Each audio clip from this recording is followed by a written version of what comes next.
Hi, I'm Jennifer, and this is My True Ghost Stories, where I share stories of my supernatural adventures as a spiritual medium, helping trapped spirits to cross over and more. Let's get started. Welcome to My True Ghost Stories. Today, I'm going to tell you the story of how my journey as a medium began. And if you've been listening to this podcast for a while, you'll know I've been talking about all different parts of my journey, but today I'm going to tell you the story of how it began.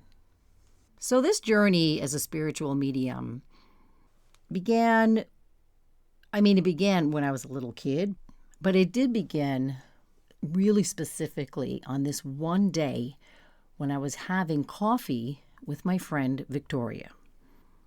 Now, my friend Victoria, I've talked about her before on this podcast. She is an intuitive. She does intuitive readings, Reiki, astrology. Her website is linked in the show notes.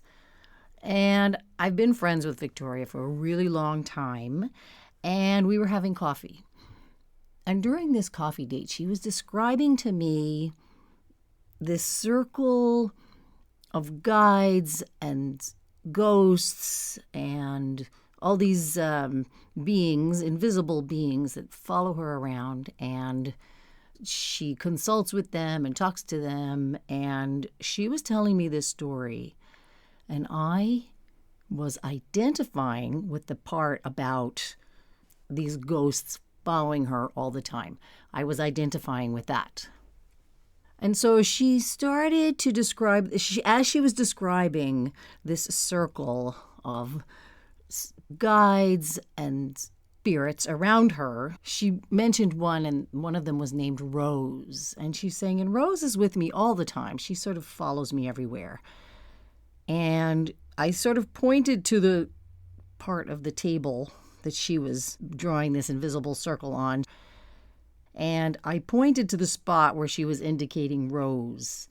And I said, "Aren't you afraid of Rose?" And she said, no. Why would I be afraid of Rose? So a little bit about me thinking that she should be afraid of Rose, or that I would certainly be afraid of Rose, was because I was terrified of ghosts all the time. I always felt like someone was watching me, like the song says. I always felt a presence. I always felt these things. And I was afraid to tell anyone because I thought I was going to sound crazy. There was only one time in my life that I had told someone. I told my best friend, Deirdre. I was in my late 20s, early 30s, and I was having a particularly active ghost haunting night in my apartment. I could feel them running all over the apartment, and I even saw them coming out from under the couch. I don't know what was going on that day, but some sort of portal was open. I don't know. But it was so active in my apartment, and I was terrified. And I remember my friend called, and I told her, at first I beat around the bush, and I was saying, I'm just really anxious today. I'm really anxious. I don't know, I'm so stressed out. And she said, why? What's going on? And my best friend is a very open-minded, understanding person. And I just said, I'm afraid of ghosts. I think my apartment is full of ghosts. And now I know that I was right. My apartment was full of ghosts, and they were trying to get my attention. But I was trying to ignore them, and that as a life strategy was not working for me. So I don't remember what my friend's reaction was, but it was so comforting just to tell someone. And I know that her reaction was not one of judgment or thinking that I was crazy. So back to my conversation with Victoria. She said, why would I be scared of Rose? And then I, for the second time in my life, admitted to someone the very high level of supernatural and paranormal activity that was going on around me all the time. And I told her that I always see ghosts. Like the little boy says in the Sixth Sense movie, which I reference often, he says, all the time, which is actually quite accurate.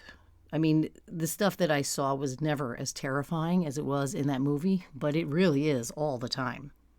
So I said this to her, I see them all the time, and she thought this was so cool. And she said, really? Are there any here right now? And she just really wanted to hear about it. And so I just said, you know what? I'm going to tell her the whole story. Right now, I'm going to tell her the whole scene that I see right now. So I told her, okay, this is scary, but there are some kids playing over to my left. There's a woman standing facing the corner back there to my right. And this one was the most significant of all. I said, there's a guy sitting at the table behind you giving me the thumbs up. And she said, well, that doesn't sound so scary. And this was huge for me. Oh, it's not that scary. Victoria doesn't think that's scary. She thinks it's cool. So I thought, well, maybe I don't need to be scared all the time. She said, I mean, they're just people. So this was a really necessary step in my journey as a spiritual medium, was to lose the fear and see these entities for what they were, people, souls, in a different form than I am. And I had to also acknowledge that I felt incredible sadness coming from them. Most of them were incredibly sad. Now, in this situation, the kids playing over to my left were not incredibly sad. And the guy behind Victoria sitting at the table giving me the thumbs up, he was not incredibly sad. But the lady in the back corner facing the wall, she was very sad. So this stage of the journey, this lunch date, coffee date with Victoria, was before I knew what they wanted or how I could help them. Now, I think they knew that I could help them. I don't know how they knew, but I think they could tell that I could help them. And that's why they were trying to get my attention for my whole life. So I really feel like this conversation where I got total acceptance from someone who also felt ghosts, my friend Victoria, the intuitive, and the concept that I did not need to be afraid of them. This really began the journey as a spiritual medium and set me on the path to helping these trapped spirits. Now, two of the ghosts from this little scene here that I just described, I wound up helping them many years later, and they were both significant to the progression of my mediumship. And I'm not afraid now. I am no longer afraid of ghosts the way I was before I had this conversation, and I gradually became less and less and less afraid as I got exposed to more and more scary things, and my tolerance grew, and my ability to protect myself grew. And in hindsight, I see that things in my journey as a medium have been happening in a linear fashion. I kind of wish that these things had happened earlier, like my conversation with Victoria, because I would have had less fear for my whole life, but there's probably some reason that I don't know yet why I was supposed to be so terrified for most of my adult life and childhood. But it happened when it happened, and really important connections happened to guide me along this journey. So connections were made with people like Victoria. Connections were made with spirits who were doing a job on this earth, like the guy giving me the thumbs up. I'll tell you that story another time. But he was doing a job on this earth, and part of his job was guiding me. And connections were made with spirits who need help. Many years later, I wound up helping the woman's spirit who was standing facing the wall in the restaurant. And I will tell that story also in another episode. The most important thing that happened here is this conversation with Victoria opened up the subject of guides. And none of this could be done without guides. Like any career, path, hobby, you're really best off with someone guiding you. And these guides that I got into my life are spirits on the other side who guide, protect, tell me what the next step is, tell me what I should do in each situation, tell me what this spirit needs. And it is a huge subject. And someday, I keep talking about these episodes that are coming up. Someday, I will tell a much more comprehensive story about my guides and guides in general. But today, I'm just going to say that it was crucial that I was introduced to guides by Victoria that day. I was decluttering my house recently, which is something I'm really getting into these days. It certainly helps. But I was decluttering, and I found this tiny little notebook that I started right after this significant coffee date, where I learned to not be afraid of the ghosts. And I'm really glad I started this little journal because there's so much stuff in there that I forgot. Now, I know eventually I stopped keeping the journal because I got really comfortable with the ghosts, and it actually started to get repetitive because a lot of the ghosts needed the same thing. And so I just kind of stopped writing it all down. But these first few entries are so telling. So I'm going to read you one of the first entries in my little ghost busting journal that I started to keep in the beginning.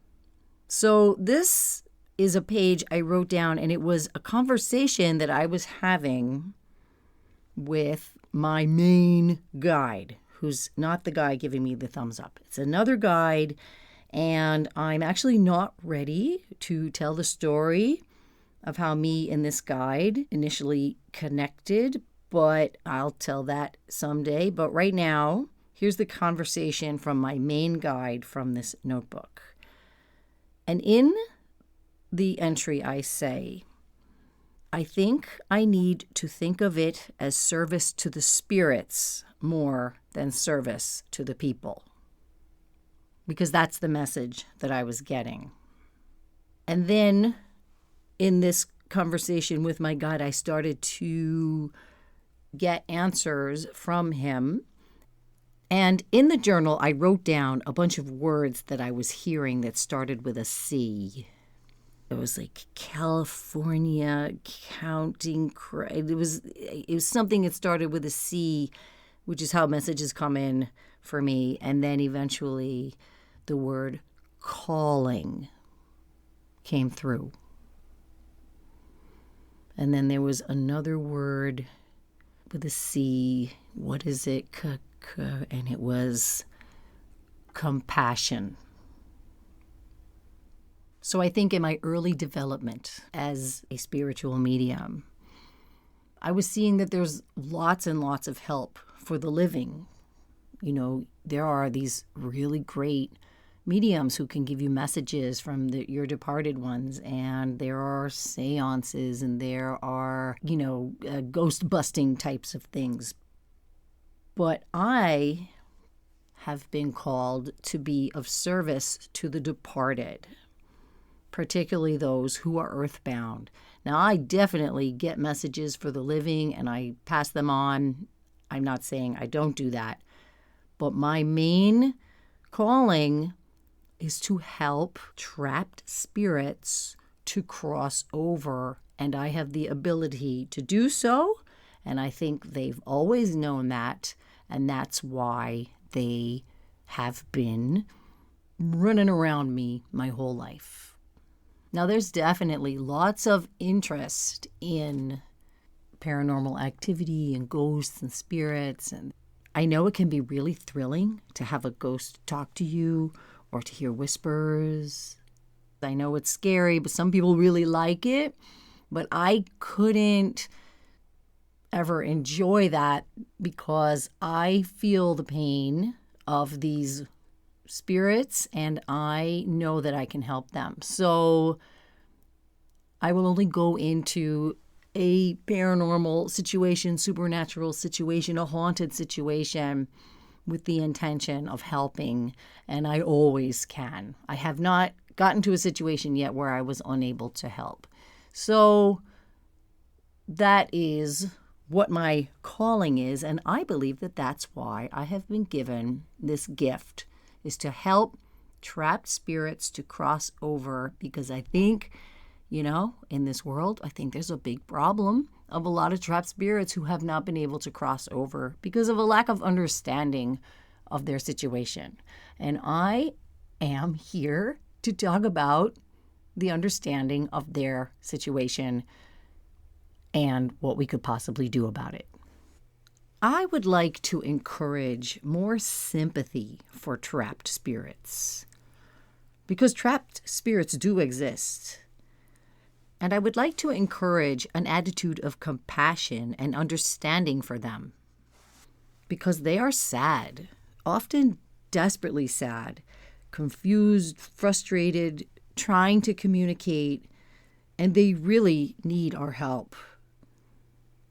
I think a compassionate approach to them is a great first step.